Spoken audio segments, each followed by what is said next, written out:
Bienvenue dans cette première vidéo qui concerne les travaux dirigés. On va donc s'intéresser ici au premier chapitre que l'on a vu ensemble, le chapitre 1 qui concerne l'organisation de la matière. On avait traité notamment des liaisons chimiques et physiques, donc tout ce qui était liaison interatomique. On avait parlé de liaisons ioniques, covalentes métalliques, mais également de liaisons de type dipolaire comme Van der Waals ou le pontage hydrogène. Donc ici, on va passer plutôt en exercice. Donc je vais me positionner comme si nous étions ensemble en salle de travaux dirigés. Donc allez, un petit tableau blanc, histoire de le modéliser ici. Je vous projetterai à chaque fois le texte de l'exercice sur lequel on va travailler. Donc là, on est plutôt sous forme d'un QCM. Et je vous mettrai également dans toutes les vidéos un petit symbole pause, histoire que vous jouiez le jeu un petit peu ici. Vous mettez votre vidéo en pause, vous prenez connaissance du texte, essayez d'y répondre. Avant que je vous donne la correction, bien sûr, vu qu'on est sous forme de vidéo, la correction va suivre naturellement directement l'énoncé. Donc voilà, donc on va juste décrypter un petit peu le texte ensemble et je vous proposerai donc bien sûr d'appuyer sur ce sigle pause au bon moment. Donc déjà, décryptons un petit peu le texte. On se place dans un solide et on considère que les atomes qui forment ce solide sont tous à leur distance d'équilibre. Et on vous demande donc de dire si parmi toutes ces affirmations, sont toutes vraies, toutes fausses, ou est-ce qu'il y en a que certaines qui sont vraies. Donc là, typiquement, la première, c'est est-ce que l'énergie élastique est considérée comme minimale si ces atomes sont à leur distance d'équilibre. Pareillement, on vous demande si la force d'attraction entre les atomes va être maximale, et si la force de répulsion entre les atomes est plutôt nulle. Quatrième affirmation, est-ce que quand on est à cette distance d'équilibre, on peut considérer que le module de Young est maxi, et également, est-ce que la liaison quand les atomes sont à leur distance d'équilibre est métallique, uniquement métallique. Et dernière affirmation, est-ce que les forces d'attraction et de répulsion s'annulent quand ces atomes sont à leur distance d'équilibre. Donc jouez le jeu, appuyez sur le bouton pause de votre vidéo et essayez d'y répondre tout seul. Alors, avant de donner les réponses, je vais essayer de vous donner à chaque fois quelques petites aides à la compréhension, donc soit sous forme de mini rappel de cours ou en détaillant un petit peu plus l'énoncé. Donc ici, la première chose qu'on pourrait se rappeler, c'est qu'est-ce que c'est que l'énergie de liaison. Vous vous rappelez, on avait parlé d'énergie de répulsion et d'énergie d'attraction, et on avait dit que l'énergie de liaison était la somme des différentes énergies. Donc si ici je prends que de la répulsion et que de l'attraction, on avait dit que la sommation me créait dans ce cas-là l'énergie de liaison, sous forme d'un puits de potentiel, et cette énergie donc est modélisée ici grâce donc à l'évolution de ce puits en fonction de quoi? Donc de la distance entre vos deux atomes qui vont être liés. Donc on avait mis un atome à gauche ici, et donc ici ça serait l'atome qui serait plus ou moins distant de l'atome qui est accroché ici au point 0. Donc l'énergie qu'on avait appelée U va passer par des maxima, donc on a ici des valeurs qui tendent vers 0, et ici on a une valeur extrêmement élevée, et va tendre également vers un minimum. Donc, si on prend l'énoncé qui est ici, on dit que les atomes sont à leur distance d'équilibre. Or, on a vu dans le cours que la distance qu'on avait appelée la distance d'équilibre, on l'avait définie à 0 Kelvin. Or, dans l'énoncé, on ne dit absolument pas à quelle température on se positionne. La distance qu'on avait appelée la distance d'équilibre à 0 Kelvin est la distance d'équilibre parfaite qui nous permet de dire que l'on n'a aucune force au niveau de la liaison, c'est-à-dire que les atomes ne bougent pas, il n'y a aucun mouvement interne. Et vous vous rappelez, on avait modélisé le petit ressort ici entre nos deux atomes, donc le ressort n'est absolument pas sollicité. Donc là, il y a quand même un petit piège dans la question qui est ici, puisque je n'ai pas précisé la température à laquelle on se positionne. Donc, vous vous rappelez, on avait dit que si vous augmentez la température, par exemple, on va avoir ce qu'on appelle une agitation thermique.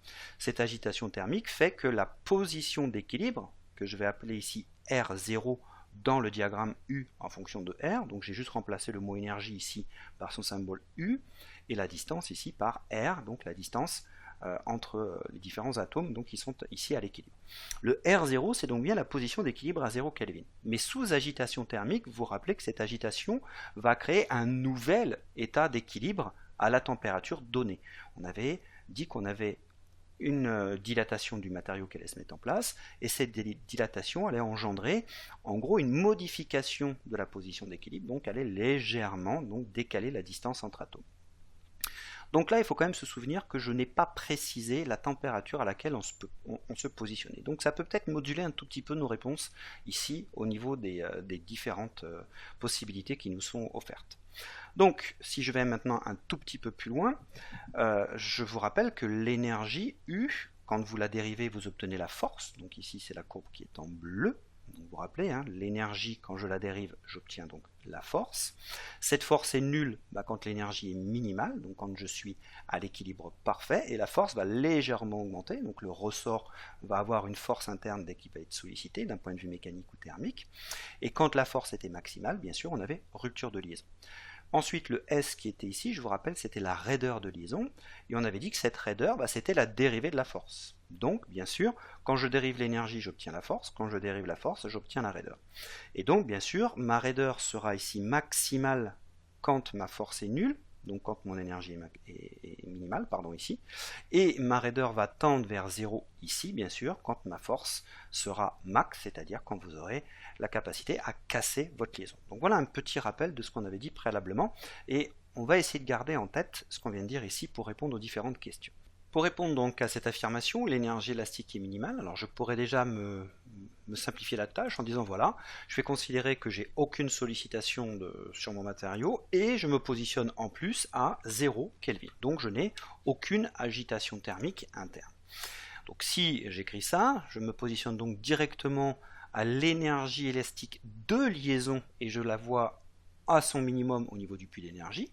Donc, je pourrais dire que l'énergie élastique de liaison reste minimale à 0 Kelvin, bien sûr, s'il n'y a aucune sollicitation à ce niveau-là. Donc, si je suis à la distance d'équilibre et que donc je n'ai aucune sollicitation, qu'elle soit thermique ou qu'elle soit même mécanique, je suis bien à l'énergie élastique de liaison minimale. Maintenant, si je généralise ce raisonnement à une notion d'énergie élastique complète, c'est-à-dire est-ce que je prends un système où je considère que les atomes ou les molécules qui forment mon solide sont à leur distance d'équilibre, c'est-à-dire que même s'il y a agitation thermique, j'ai équilibré en interne mon système, c'est-à-dire qu'il n'y a plus du tout de sollicitation, qu'elle soit thermique ou mécanique, j'ai bien un équilibre qui se met en place. Or, l'équilibre me dit que la somme des forces vaut 0, qu'elle soit mécanique ou qu'elle soit thermique. Or, si la somme des forces vaut 0, j'ai une énergie qui va être minimale. Conclusion, de façon générique, quand je suis à une distance d'équilibre, mon énergie élastique reste minimale. Ensuite, est-ce que je peux avoir une force d'attraction entre atomes qui serait maximale si j'étais à l'équilibre? Le problème, c'est que si on regarde ici le puits de potentiel, pour avoir une force d'attraction maximale, on est très très loin au niveau de la distance, et quand on est très loin au niveau de la distance, on a dépassé ici la force de liaison, on tend même vers une force nulle, et donc si on tend vers une force nulle, on est hors cadre de liaison, on n'est pas du tout dans un matériau de type solide, on a même certainement cassé la liaison donc entre temps, et donc on ne peut pas être avec une force d'attraction maximale bien sûr entre atomes. Pareillement, est-ce que la force de répulsion entre les atomes peut être nulle? Pas du tout, puisqu'on est au même point ici, hein, on est par ici, donc on voit bien que mon énergie de répulsion va tendre vers 0, et c'est le même cas, hein, on n'a pas de liaison, donc c'est pas possible, on n'est pas à l'équilibre. Est-ce que le module de Young peut être maximal? Alors là, maintenant, on va regarder un petit peu ce qu'on a dit préalablement. Le module de Young, on l'avait défini comme étant la sommation des raideurs, hein, au niveau des ressorts, entre chacun des atomes qui constituent ma matière solide. Donc cette rigidité que l'on va mesurer d'un point de vue macroscopique dépend complètement de cet aspect raideur que l'on a au niveau de nos atomes. Et cette raideur n'est maximale que si on est à 0 Kelvin. Et on avait bien dit en cours que le module de Young, donc la rigidité, dépend fortement de la température. Donc là, on est quand même soumis à l'effet thermique. Donc je ne pourrais dire que mon module est maximal que si je me positionne au zéro absolu, donc au 0 Kelvin. Ça veut donc dire que même si je me situe à température ambiante et que je suis dans un état d'équilibre, c'est-à-dire que je ne mets aucun autre effort sur mon matériau, hein, donc j'ai atteint un équilibre thermique interne, donc je suis à l'état d'équilibre, tout va bien, mais le module que vous auriez si jamais vous mettriez à solliciter le matériau à ce moment-là, c'est-à-dire que vous allez créer une force sur le matériau, vous allez le tirer, vous allez donc mesurer son module de Young. Son module de Young n'aura pas la valeur maximale. Pourquoi? Parce qu'il ne sera pas à 0 Kelvin. Donc si je suis à 0 Kelvin, je peux me permettre de dire que le module de Young sera bien maxi. Et si vous n'y êtes pas, vu que le module de Young dépend de la température, il risque naturellement de ne pas être maximal. Ensuite, est-ce que la liaison est purement métallique quand je suis à l'équilibre? La notion d'équilibre existe pour n'importe quel type de liaison. Conclusion, bien sûr, ce n'est pas que la liaison métallique, c'est tous les autres liaisons, bien sûr, donc toutes les liaisons, tout simplement. Est-ce que les forces d'attraction et des répulsions s'annulent? Comme je suis à l'équilibre, la somme des forces vaut 0. Conclusion, la somme des forces d'attraction et des répulsions, naturellement, s'annule. Donc, on va dire, d'un point de vue très générique, l'énergie élastique reste minimale tant qu'on est à l'équilibre. Quand on est à l'équilibre, la somme des forces vaut 0, donc les forces d'attraction et de répulsion vont s'annuler naturellement. Attention, le module étant lié à la température, il faut quand même savoir à quelle température on se positionne pour pouvoir répondre strictement à cette réponse, naturellement vraie si on est au 0 Kelvin. Alors dans cette seconde partie, on vous demande d'expliquer comment l'énergie de liaison entre les atomes d'un métal se réalise. Est-ce qu'elle est due au fait que les ions métalliques sont retenus entre eux par un ensemble d'électrons libres, ou est-ce que les atomes sont liés par des forces de Van der Waals, ou encore est-ce que la liaison entre les atomes est purement directionnelle? À vous. Parmi ces trois réponses, seule la première est juste. Dans une liaison métallique, donc dans un métal, les ions métalliques, ce qu'on appelle des cations pour être plus exact, vont être retenus par l'ensemble des électrons qu'ils ont éjectés. Ces électrons sont donc délocalisés, sont dits libres. Juste pour rappel, quand on fait une liaison ionique, on va avoir un atome électropositif qui éjecte un électron sur un atome électronégatif. Naturellement, on peut éjecter cet électron sans pour autant avoir de directionnalité, c'est-à-dire de direction dans la liaison. Donc ça, c'était typiquement le tir au but dont on avait parlé ensemble lors du cours. Donc ici, j'ai un joueur et là un gardien. Tant que je peux tirer au but, le gardien récupère le ballon. J'ai bien un cation, j'ai bien un anion, je suis en liaison ionique. Ce qui n'est absolument pas le cas, bien sûr, de ce qu'on a ici au niveau des propositions. Dans le cas d'une liaison covalente, dans ce cas-là, j'aurai deux gardiens de foot, des électronégatifs, qui vont mettre en commun leurs électrons. Le problème, c'est que pour mettre en commun, vous vous rappelez, on avait dit qu'il y avait une directionnalité, on va s'accrocher sur des orbites particulières. J'aurai donc une forte directionnalité de la liaison, qui est le cas donc de la liaison covalente. Ce qui n'est pas le cas, bien sûr, de la liaison métallique. On a ici des électrons qui vont être éjectés par deux atomes. Donc on va avoir des joueurs de foot, des électropositifs qui vont se retrouver ensemble. Ils vont donc éjecter leurs électrons pour pouvoir créer la liaison. Cette éjection va donc délocaliser les électrons qui deviennent bien libres. J'ai bien une transformation de mon atome en un ion métallique, plus spécifiquement un cation. Et donc il n'y a pas de directionnalité puisque l'objectif est de faire tourner ces électrons autour des atomes pour assurer la liaison. Ensuite, la notion de Van der Waals, vous vous rappelez, la liaison covalente crée le monde des molécules et c'est les molécules qui vont interagir entre elles pour créer ces liaisons faibles qu'on appelle la liaison de type Van der Waals qui n'a naturellement aucun rapport avec la liaison métallique. Dans cette troisième partie, on vous demande d'associer pour chacune des quatre liaisons en dessous, donc ionique, covalente, métallique et Van der Waals ici, une ou plusieurs des caractéristiques citées ci-dessous. Donc, première, électron délocalisé ou libre, électrons partagés ou mis en commun, liaison de type directionnel, attraction de type dipolaire, présente une bonne conductivité électrique ou une faible rigidité, et une température de fusion élevée. À vous.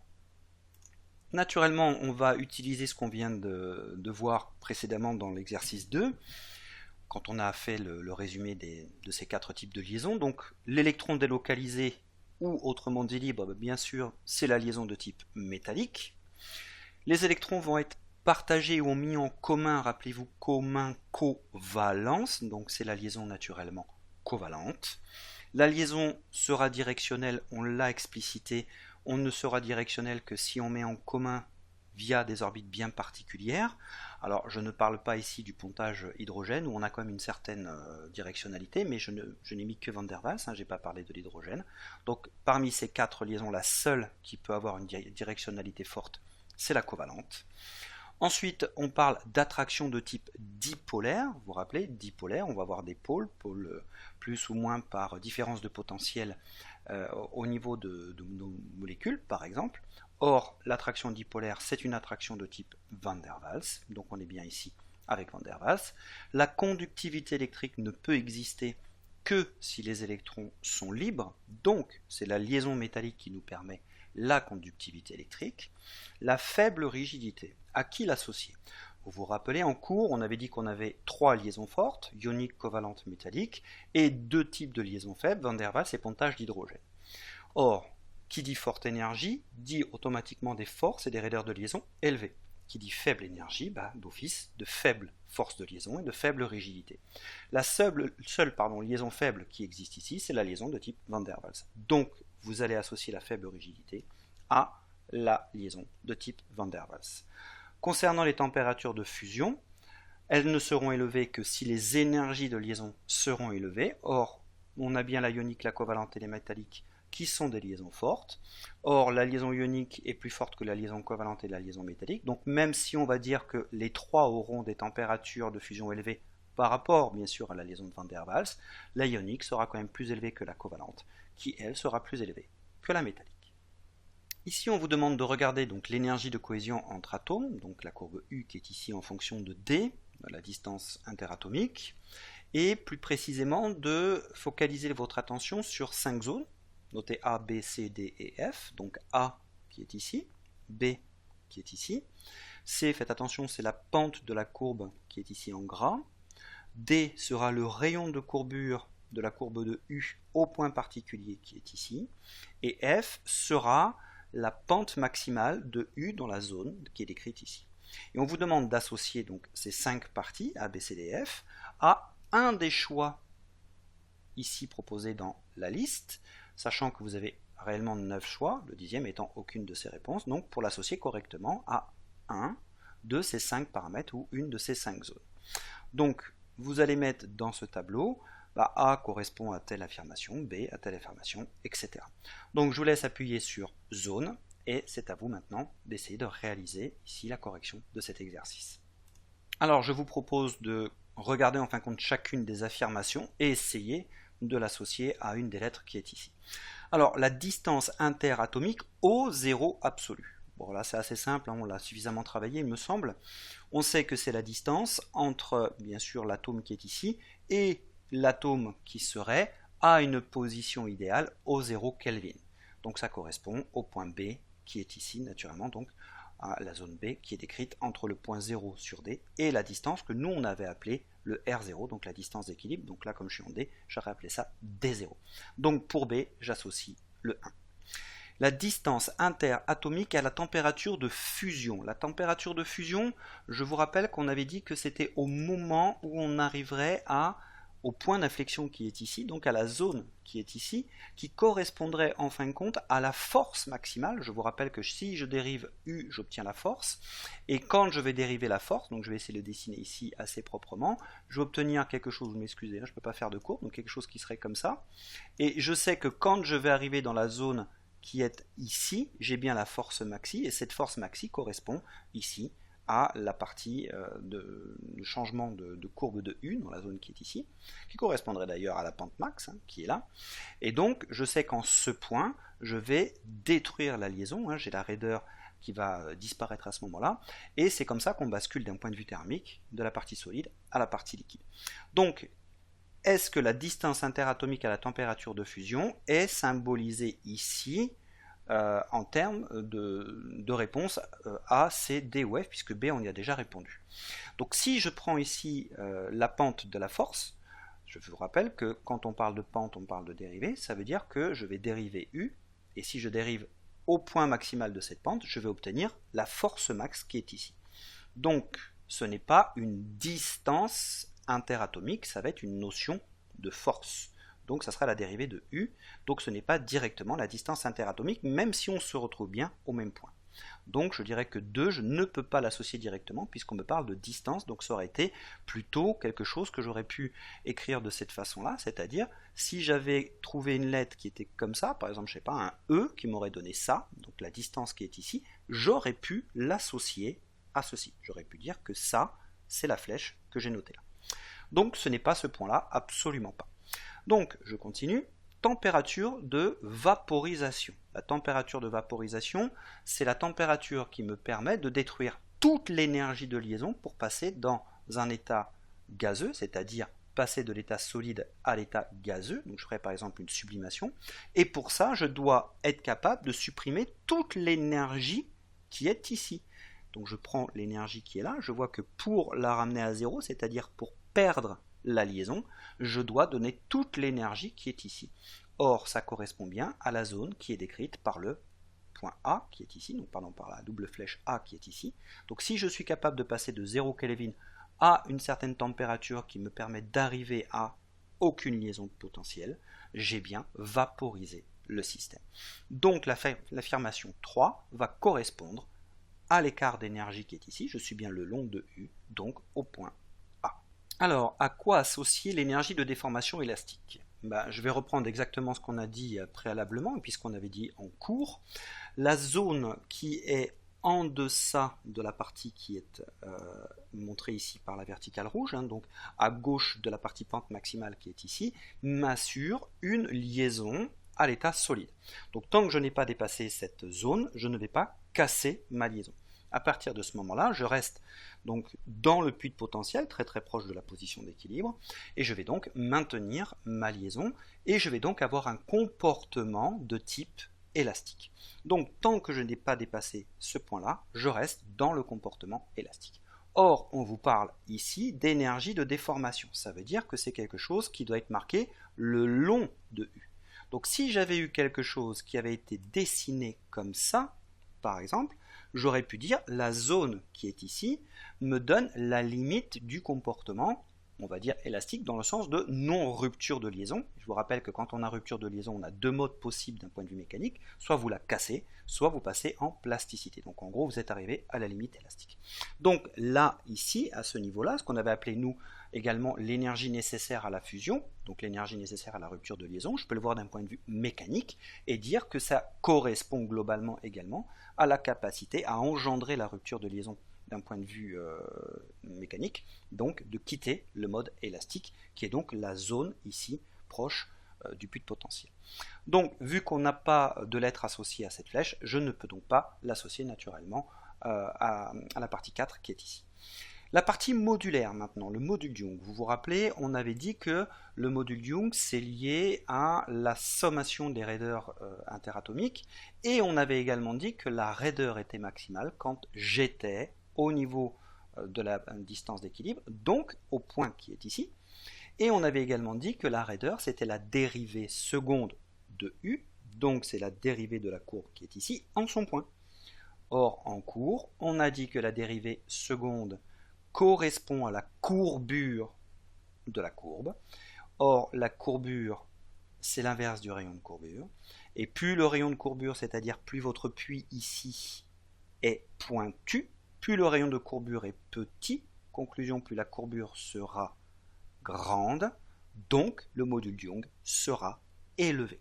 Donc je le redis, si je redessine ici ce qu'on a fait tout à l'heure, j'aurais peut-être pas dû le dessiner, mais bon, je pense que vous avez compris, on ne fait que se répéter, mais c'est un petit peu le but aussi. Si je redessine ceci, localement, qu'est-ce que je vais pouvoir voir apparaître? Que en ce point qui est ici, je vais vous le redessiner en bleu, j'aurais voulu pouvoir le mettre ici, voilà, on le met ici, voilà, à ce niveau-là, j'ai la raideur de mon système, cette raideur est maximale quand je suis au niveau de la distance d'équilibre, cette raideur est directement liée au module Young, donc je vais pouvoir dire que l'affirmation 5 qui est ici correspond bien au point D, ici, qui correspond au rayon de courbure. Donc j'associe le 5 directement à D. Concernant le coefficient de dilatation linéique, on a un lien à l'élévation de la température, donc ça c'est exactement ce qu'on avait dit préalablement. Imaginons que je donne un seuil énergétique thermique donné, par exemple je vais donner ici une impulsion thermique. Cette impulsion va faire que, comme le puits de potentiel n'est pas symétrique, je vais avoir un déplacement de ma distance interatomique, ça on l'a dit préalablement, on passe par exemple d'un R0 à un R1, bon, ici j'ai utilisé la lettre D, donc on va dire un D0 à un D1, donc ici si je monte, j'aurai donc une nouvelle position d'équilibre qui serait à ce niveau-là. Et la courbe qui est ici ne fait en fin de compte que représenter le déplacement de cette distance interatomique en fonction de l'élévation thermique. Donc, en gros, si je prends la pente de cette courbe va bien m'exprimer un delta de U. Je vous rappelle que la pente, c'est la dérivée, d'accord? Donc ça va m'exprimer un delta de U en fonction d'un delta de D. Or, ce delta de U viendrait d'un delta thermique, et j'aurais bien ici un allongement qui viendrait d'un écart thermique. Conclusion, la pente de la courbe qui est modélisée ici, donc en gros C qui est présenté dans le tableau là, est directement reliée à la dilatation du système, donc ici au coefficient de dilatation linéique. Linéique, pourquoi? Parce qu'on est le long d'un axe, donc ici représenté par la distance interatomique. Donc je vais associer 6 directement à C. Alors concernant f, vu qu'il est tout seul, alors je vous propose de prendre un point de réflexion un peu différent. On va essayer de raisonner là et ensuite de trouver parmi les 3 ou 4 qui restent ici ce qui pourrait marcher. Donc qu'est-ce qu'on a dit tout à l'heure? Au niveau du point f, je vais avoir la force théorique de liaison, hein, donc je vais dériver ici ma courbe U et j'obtiens bien la force de liaison, et je sais qu'au moment où je vais arriver ici au point représentant la pente maxi de U dans la zone donc, qui est localisée à ce niveau-là, je vais avoir une rupture de liaison. Et on a dit que cette rupture de liaison d'un point de vue mécanique, mais même également d'un point de vue purement thermique, correspondrait à la force théorique de liaison, c'est-à-dire au moment où vous êtes capable de casser la liaison. Donc d'un point de vue mécanique, maintenant si je prends cette force théorique, je pourrais dire que si j'arrive à mettre sur un ensemble d'atomes, donc sur une section d'atomes qui travaille cette force théorique, je vais dépasser la capacité de résistance de cet ensemble d'atomes à la force donc, à laquelle elle est soumise.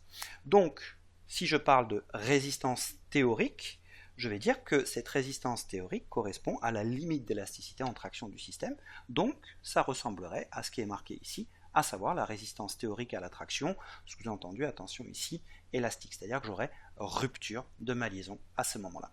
Donc je dirais que à ce point-là, donc pour F, je vais atteindre la résistance théorique de la liaison en termes de traction. Donc je vais associer F à la réponse 8. Alors l'exercice 5 qui est ici, c'est plus tourné vers l'organisation de la matière. Je l'ai quand même laissé dans la partie liaison interatomique, puisque naturellement la matière solide ne peut s'organiser que si elle est liée, hein, donc bon, c'est pas grave. Je vous invite quand même à aller voir le chapitre 2 qui concerne l'organisation de la matière, qui parle plus particulièrement de cette thématique. Alors qu'est-ce que nous demande cette partie 5? On vous dit, j'ai un solide dont tous les atomes sont identiques, et ils sont tous à la même position relative les uns par rapport aux autres. Et on vous dit, est-ce que ce solide possède un ordre ou un arrangement à longue distance, ou au contraire, est-ce qu'il est amorphe? Dernière chose, on vous demande, est-ce qu'il est cristallin? À vous de réfléchir, je vous laisse la possibilité de donc mettre en pause et d'y répondre tout seul. Alors la réponse ici, ce serait quoi? Tout simplement que votre solide possède un ordre ou un arrangement à longue distance, et donc, puisqu'il est organisé, on va dire qu'il est cristallin. Alors pourquoi? Qu'est-ce qu'on avait dit en cours? Tout simplement qu'un solide de type amorphe, donc je le reprends ici dans le dessin, présenterait peu d'organisation, ou du moins une très faible organisation, autrement dit à courte distance, donc c'est ce qui est noté ici, hein, je regarde que la case solide qui est ici, ça veut dire que de temps en temps, donc quelques unités de distance interatomique sont respectées, mais sans plus. Donc on est bien sur un matériau où on a une très très faible organisation interne, on n'aura donc pas de forme particulière, on sera donc amorphe. Et dès qu'on va commencer à empiler nos atomes très proprement et respecter des distances interatomiques à plusieurs dizaines et voire même à l'infini ici de la répétition de l'organisation interne, je vais tendre vers un matériau de type cristallin. Je vais donc dire que si j'ai un solide dont tous les atomes sont identiques et ont la même distance, donc tous, je suis bien parfaitement organisé, j'ai donc bien un arrangement à longue distance, et je suis donc d'office à l'état cristallin. Alors, dans ce dernier exercice, on va faire des calculs, donc pensez à prendre votre calculatrice, vous en aurez besoin. On va continuer sur un matériau cristallin, donc c'est de l'argent ici. On vous donne sa masse volumique, 10,5 grammes cm3, donc quelque chose de très lourd, on est de l'ordre de 10 tonnes 5 au mètre cube. Et on vous demande d'utiliser les annexes en fin de poly pour répondre aux questions qui suivent. Donc, pour ceux qui n'ont pas le poly, bien sûr, je vous donne les informations nécessaires. Donc la masse atomique de l'argent vaut 107,9 grammes par mol. Et le rayon atomique de l'argent vaut 144 picomètres. Alors quelles sont les questions? On prend 1 mm3 d'argent et on vous demande de comptabiliser le nombre d'atomes contenus dans ce mm3. Une fois que vous connaissez le nombre d'atomes, on vous dit, voilà, imaginons qu'on puisse fabriquer un collier en enfilant bout à bout ces atomes. Quelle serait la longueur de ce collier? Et une fois que vous connaissez la longueur de ce collier, on vous dit, voilà, maintenant, avec ce collier, combien de tours tu pourrais faire autour de la Terre? Donc, en gros, tu prends la Terre, on dit que ça fait à peu près 40 000 km de circonférence. Combien de fois, avec ce collier, tu peux faire le tour de la Terre? Alors, si je résume ici, vous prenez un petit mm3 d'argent, vous comptabilisez le nombre d'atomes que vous avez dedans, vous en sortez bien sûr la longueur, et connaissant cette longueur, combien de fois vous faites le tour de la Terre? L'objectif de cet exercice, c'est quoi? C'est vous faire rendre compte que la matière contient énormément d'éléments. Alors, vous appuyez sur le petit bouton pause essayez de faire les calculs, essayez de vous en sortir tout seul, sinon bien sûr, vous continuez la vidéo pour avoir la réponse. Alors pour connaître la longueur de ce collier d'argent, j'ai naturellement besoin du nombre d'atomes d'argent et du diamètre de l'atome d'argent. Or le nombre d'atomes d'argent, pour le connaître, il faut que je connaisse la masse d'argent contenue dans ce millimètre cube et la masse d'un seul atome d'argent. Or pour connaître la masse d'un seul atome d'argent, j'ai besoin de quoi? La masse molaire de l'argent et le nombre d'Avogadro. Donc je vais pouvoir écrire que le nombre d'atomes d'argent va bien être égal à la masse de ce millimètre cube d'argent, divisé par quoi?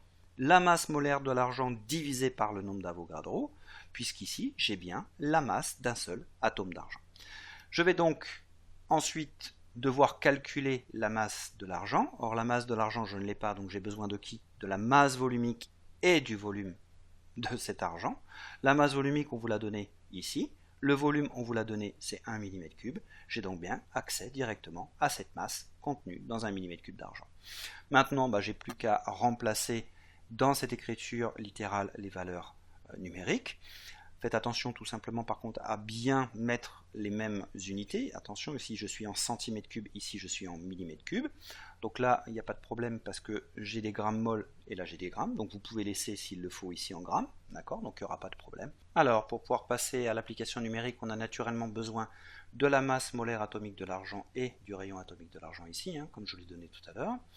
Donc pour la première question, qu'est-ce qu'on va obtenir? Je transforme la masse volumique ici en millimètres cubes, donc n'oubliez pas le 10-3, et je divise bien sûr la masse molaire atomique de l'argent par le nombre d'Avogadro, et je vais obtenir 5,86 10 puissance 19 atomes d'argent. Donc ça nous fait quand même à peu près 59 10 puissance 18 atomes, du 10 puissance 18 c'est 10 puissance 9 fois 10 puissance 9, on est donc sur du 59 milliards d'atomes contenus dans 1 mm3. C'est juste énorme. J'espère que vous comprenez que ça nous fait quand même énormément d'atomes dans un tout petit millimètre cube.